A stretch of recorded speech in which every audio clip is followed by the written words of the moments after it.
बच्चों, आज की इस प्रीता पहचान क्लासेस में आपका मैं स्वागत करती हूँ।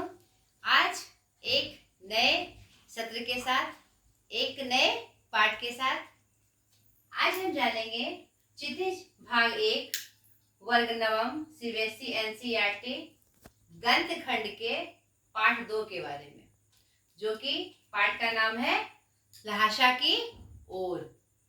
यह एक यात्रा वृत्तांत है जो हमारे लेखक राहुल संकृतायन जी ने 1929-30 में नेपाल के रास्ते जो तिब्बत की यात्रा की थी उसका वर्णन इसमें मिलता है। ठीक है, और एक इसमें क्या है, उस समय यात्रा करना बहुत मुश्किल था। उसका जो अनुभव है इसमें उन्होंने उसको शेयर किया है सबके साथ।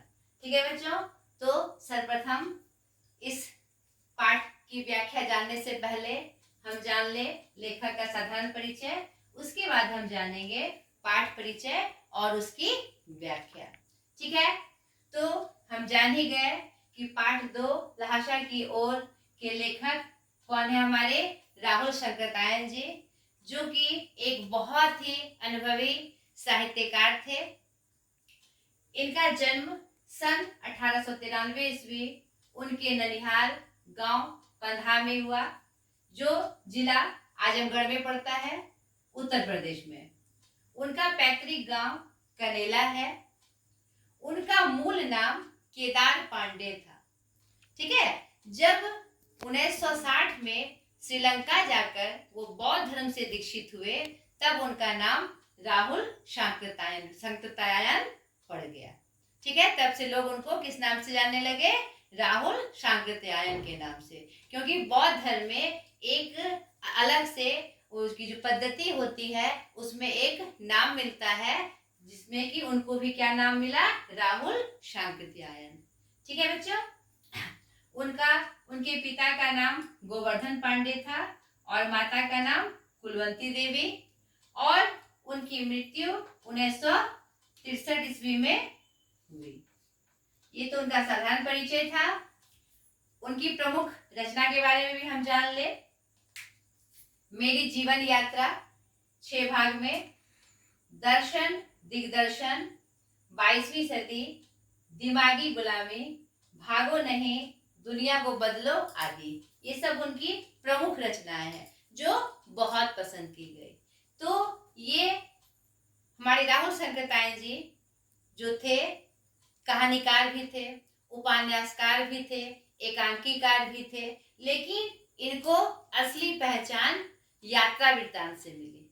ठीक है, इन्होंने यात्रा के माध्यम से हमें यह परिचय कराया। यात्रा वृत्तांत पहले मैं बता दूं क्या होता है। यात्रा वृत्तांत गद्य साहित्य की एक विधा है। ठीक है बच्चों, गद्य साहित्य में बहुत सारी विधाएं आती है, कहानी, उपन्यास, नाटक, ये जो पुरानी परंपरा से हमारे साथ चली आ रही थी। कहानी, नाटक और उपन्यास पुराने समय से हमारे साथ चले आ रहे थे साहित्य में, लेकिन आधुनिक काल के बाद गद्य के विभिन्न नए नए रूप हमारे सामने आए। ठीक है, संस्मरण, आत्मकथा, यात्रा वृत्तांत, एकांकी, ललित निबंध आदि। तो यात्रा वृत्तांत होता है जब हम किसी विशेष यात्रा पे जाते हैं और वहां का को याद करते हुए जब उसका हम वृत्तांत, अक्षरशः सत्य जो वहां हमने देखा, जब हम उसका वृत्तांत लिखते हैं, उसके बारे में लिखते हैं, तो वही क्या होता है बच्चों, यात्रा वृत्तांत। तो राहुल संकृतायन जी ने हिंदी साहित्य में यात्रा वृत्तांत के माध्यम से एक अमूल्य भेंट प्रस्तुत की है, क्योंकि इन्होंने घुमक्कड़ी शास्त्र को बढ़ावा दिया। घुमक्कड़ी मतलब घूमने की प्रवृत्ति। घुमक्कड़ किसको कहते हैं, जो जगह जगह घूमते हैं। तो उन्होंने ये घूमने की प्रवृत्ति से आप ये नहीं सोचिएगा कि वो घूमने के शौकीन थे, इसीलिए वह सब जगह जा जाकर यात्रा करते थे। घुमक्कड़ी शास्त्र से, घुमक्कड़ी प्रवृत्ति से हम विभिन्न देशों की भाषाओं से भी जुड़ते हैं, वहाँ की संस्कृति और सभ्यता से भी जुड़ते हैं, उसकी भी जानकारी हमें प्राप्त होती है। तो इसमें इन्होंने, इस गद्य साहित्य में इन्होंने एक नए अध्याय को जोड़ा। यह सिर्फ मनोरंजन नहीं है, उन बहुत चीजों की जानकारी हमें प्राप्त होती है जो कि सुलभ नहीं है। यात्रा पे जाना कोई साधारण काम तो नहीं है, और उस समय 29-30 के समय में यह उनकी पहली, यह जो संकलन है उनके भारत की पहली तिब्बत यात्रा से ली गई है।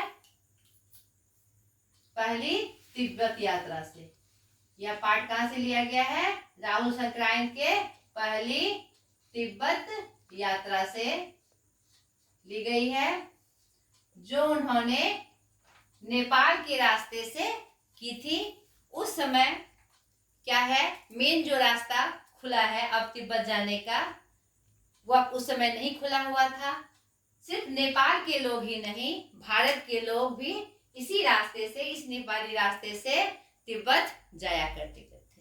उस समय यह व्यापार का भी मार्ग था और सैनिक मार्ग भी था। तो ठीक है, तो उस समय वहां जाना सही रूप से संभव नहीं था, उसको ऐसा अधिकार भी प्राप्त नहीं था। तो ये जो यात्रा उन्होंने की थी, एक भिखमंगे के छद्म वेश में की थी।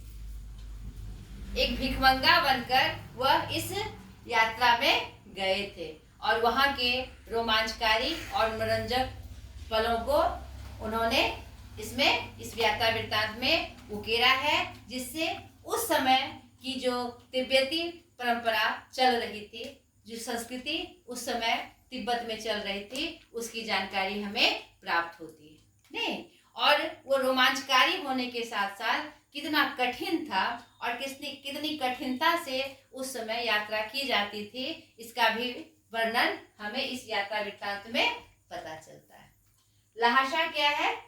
तिब्बत की राजधानी है, और लहासा पहुंचने में उस समय 29-30 के समय में उनके एक तिब्बती मूल के एक उनके दोस्त थे, उनके साथ, वो जो कि गाइड का काम करते थे, उनके साथ उन्होंने यात्रा शुरू की थी एक भिखमंगे के रूप में। और उस यात्रा वृत्तांत का जो अनुभव है और जो तथ्य है, उन्होंने इसको इस लहासा की ओर यात्रा वृत्तांत में बताया। ठीक है, इसमें यही पाठ का मुख्य सार है। ठीक है, कि लहासा जाने के क्रम में लेखक ने क्या क्या देखा, कैसे कैसे किस विधि से उन्होंने यात्रा की और किन किन कठिनाइयों का उनको सामना करना पड़ा, किन किन बातों से वो डरे और कैसे करके उन्होंने इस यात्रा को पूरी की और उन्होंने वहां पर किस सभ्यता संस्कृति को देखा। ठीक है, 29-30 में जो तिब्बती सभ्यता थी उस समय बहुत अच्छी थी। वहाँ का जो सामाजिक परिवेश था वह बहुत ही मिलनसार था। आप किसी के यहाँ भी जाकर अच्छी चाय पी सकते थे। नहीं, भिखमंगों का प्रवेश उस समय लोग भिखमंगों को प्रवेश नहीं होने देते थे, क्योंकि वह उसे छोटा मोटा चोर समझते थे, आदि आदि। इस प्रकार से वर्णन से उन्होंने इस यात्रा वृत्तांत को पूरा किया है। तो सर्वप्रथम आपको इस पाठ को अच्छे से पढ़ना है। मैंने इसका मुख्य सार आपको बताया कि लहासा की ओर में किस चीज का वर्णन है। ठीक है, वो उन्होंने नेपाल के रास्ते से जो इसकी यात्रा की और वहां पर जो उन्होंने देखा और किस क्रम में वह लहासा तक पहुंचे, बीच बीच में और कौन से स्थान आए, उनको उन्होंने कैसे कैसे पार किया, यही रोमांचकारी वर्णन इस यात्रा वृत्तांत में आप पाएंगे। इसकी और जानकारी के लिए आपको इसको अच्छे से पढ़ना है, तब आपको एक नया, मतलब कि एक नया चीज, नया तथ्य आपको पता चलेगा कि यात्रा वृत्तांत से आखिर हमें क्या फायदा है। ठीक है, आप अगर वो यहाँ नहीं गए जाते तो क्या वह उस समय के जो सभ्यता संस्कृति थी उनको वो बता पाते? नहीं बता पाते। यह एक महत्वपूर्ण भाग है, नहीं, जिसकी जानकारी हमें इनके यात्रा वृत्तांत इस लेख से पता चलती है। ठीक है बच्चों, मैंने आपको पाठ का परिचय दे दिया। पाठ बहुत बड़ा नहीं है, आप इसको ध्यान से पढ़िएगा। अगली वीडियो में मैं आऊंगी इसके प्रश्न अभ्यास को लेकर, ठीक है। तो आप इनको जरूर अच्छे से पढ़ लीजिएगा और फिर प्रश्न अभ्यास बनाने की कोशिश करिएगा। मैं अगली वीडियो में आपके इसमें सहयोग करने के लिए आऊंगी, उत्तर बताने के लिए आऊंगी। आज तक के लिए इतना ही, बाय।